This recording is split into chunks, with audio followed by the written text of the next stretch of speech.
ગૃહપ્રધાન અમિત શાહ ફરી ગુજરાતને આપશે વિકાસ કામોની ભેટ। અમદાવાદ ગાંધીનગરમાં વિવિધ પ્રોજેક્ટનું લોકાર્પણ કરશે।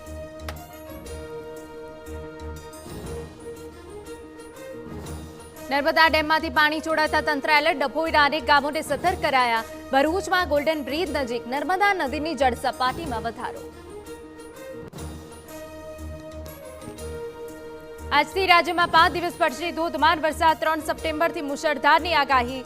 દરિયાકાંઠે ઉછળી શકે તોફાની મોજા।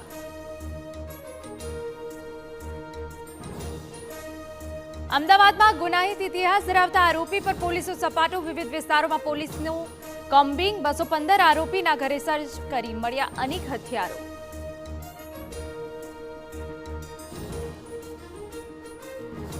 રાજકોટ અરીબડામાં જુગારકાંડનો પર્દાફાશ। ગોંડલ પાલિકાના પૂર્વ પ્રમુખ સહિત 7 ઝડપાયા।